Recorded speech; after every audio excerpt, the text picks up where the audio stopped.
In this video, we are talking about the 5 levels to getting rich in your 30s in 2026. And there's a strange moment that happens to a lot of people in their early 30s. It usually shows up quietly. Maybe you're driving home from work after a long day. Maybe you're sitting on the couch scrolling your phone after the kids are asleep. Or maybe you're looking at your bank account and thinking something that feels slightly uncomfortable to admit. I've been working for almost 10 years. Why does money still feel so fragile? You might be earning more than you ever have. Maybe you've had promotions, maybe your income doubled compared to your early 20s. But even with that progress, something still feels unsettled. Bills are paid, life looks normal from the outside, but underneath that, there's still tension. You might know people who seem relaxed about money in a way that feels different. They're not panicking about every expense, they're not stressed about every decision. They move slower, more calmly, and it makes you wonder, did they figure something out that most people missed? The truth is, building wealth in your 30s isn't random. It usually happens through a series of stages, not shortcuts, not luck, just recognizable financial levels that slowly change how you think about money, time, and opportunity. And most people don't realize these levels exist until much later in life. One of the biggest myths about getting rich is that it happens when someone starts earning a lot of money. But if income alone created wealth, every high earner would be financially secure. And that clearly isn't the case. If there are people earning $60,000 who feel stable and people earning $250,000 who feel financially trapped. So if income isn't the whole story, what is? Three things: structure, psychology, and timing. Your 30s are financially unique because they're the decade where most people's lives expand rapidly. Careers grow, families grow, expenses grow. And if you're not intentional, your financial life expands just as fast as your responsibilities, which means your entire 30s can disappear into maintenance mode, working hard, but not actually getting ahead. But when people move through 5 specific levels of financial development, something changes. Money stops feeling like a constant pressure and starts becoming a tool. The first level is stability, and it's far less glamorous than people expect, but it's the foundation everything else depends on. Financial stability simply means your financial life is no longer chaotic. You know what you earn, you know what your fixed expenses are, you know what your monthly obligations actually cost. For a lot of people, this level involves things like paying off high interest debt, building a basic emergency fund, creating some kind of system for managing money. It might not feel like progress, but psychologically, it's massive because when money is chaotic, your brain stays in survival mode. Every bill feels urgent, every unexpected expense feels threatening. Your mind constantly scans for financial danger. And when the brain is in survival mode, it's almost impossible to make long term financial decisions. But when stability appears, even modest stability, your brain begins shifting out of survival mode. Now you're managing money instead of reacting to it. That's the real purpose of level one. Not optimization, stability. The second level is margin. Margin is one of the most important concepts in personal finance, but most people never think about it directly. Margin simply means the gap between what you earn and what your life costs. For example, imagine two people who both earn $90,000 per year. Person A spends $88,000 per year. Person B spends $65,000 per year. Both earn the same income, but their financial lives are completely different. Person A has almost no margin. Person B has $25,000 of margin every year. That margin becomes powerful over time because it can be directed towards savings, investing, and opportunity. The tricky part is that margin doesn't usually appear automatically when income increases. Instead, lifestyle tends to expand: a nicer apartment, a better car, more convenient spending, subscriptions that slowly accumulate. This is known as lifestyle inflation. And lifestyle inflation quietly eliminates margin, which means income rises, but financial flexibility doesn't. The people who move successfully through level two are usually the ones who resist expanding their lifestyle every time income increases. Instead of asking, like, what can I afford now? They start asking a different question: what margin can I create?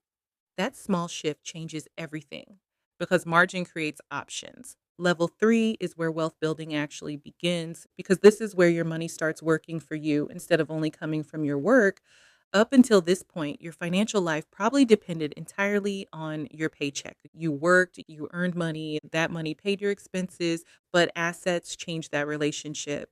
Assets are things that grow or generate income over time.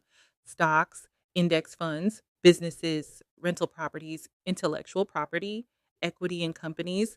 These things can produce returns even when you're not actively working. And the reason level three is so important in your 30s is something called compound growth. Compound growth means your investments grow not just from what you contribute, but from the returns those investments produce. Here's a simple example. If someone invests $500 a month starting at age 30 and earns an average 8% return, by age 60, that investment could grow to over $700,000. If they wait until age 40 to start, that same investment would likely be around $300,000. 10 years of time create a difference of roughly $400,000. That's the power of compounding. And that's why level three matters so much. It's the moment when your financial life stops depending only on your time and starts including assets. This is where the conversation starts changing because most people think wealth is about consumption, bigger homes, better cars, more travel, more luxury. But something interesting happens when people actually become financially stable. Their priorities start shifting. Instead of asking, "What can I buy?" they start asking, "How much freedom do I have?" Level four is about flexibility. Flexibility means your financial life supports your life choices instead of controlling them. You can change jobs if something unhealthy appears. You can take calculated risks. You can take time off when necessary. You can move. You can say no. And this is one of the most underrated forms of wealth because financial pressure often traps people in situations they don't want to be in, jobs they dislike, schedules that drain them, decisions they feel forced to accept. Flexibility removes that pressure. And when flexibility appears, something interesting happens psychologically. The desire for status often fades because freedom starts feeling more valuable than appearances.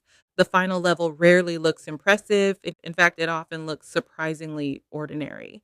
Because by the time people reach this stage, wealth building has become routine. Investments grow steadily, income is diversified, expenses are manageable, financial stress is minimal. Like there's no rush, no panic, no urgency to prove anything, just stability. Many people imagine wealth as dramatic, but real wealth is usually quiet. It looks like consistency. It looks like patience. It looks like someone who has been making thoughtful decisions for a very long time. And because those decisions were made consistently, time eventually amplifies them. The turning point for most people happens when they realize wealth isn't built through dramatic financial moves. It's built through progression. You stabilize first, then you create margin, then you build assets, then flexibility appears, and eventually wealth becomes quiet and sustainable.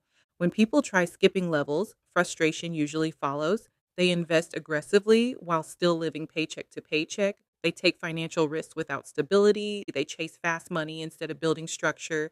But when the levels unfold in order, something different happens. Money stops feeling emotional. You stop chasing quick wins. You start thinking in decades instead of months. And that shift changes the entire trajectory of your financial life. If you're in your 30s right now, the most important question isn't whether you're rich yet. It's which level you're currently operating in. Are you stabilizing your finances, creating margin, starting to own assets, building flexibility? Understanding your level removes confusion because you stop comparing your life to someone in a completely different stage. You stop expecting outcomes that belong to the next level and you focus on the habits that move you forward. Wealth in your 30s isn't about perfection, it's about progression. One of the quiet truths about wealth is that it rarely looks impressive while it's being built.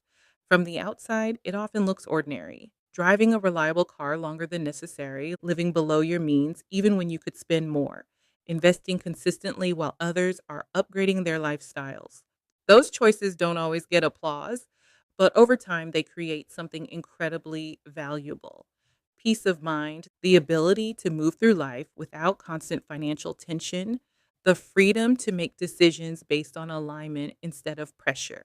So if your financial life still feels like it's coming together, that's okay. Your 30s aren't the finish line. They're the decade where foundations are built. And the people who quietly move through these levels today are often the ones who experience the most freedom later. Not because they rushed, but because they progressed one level at a time.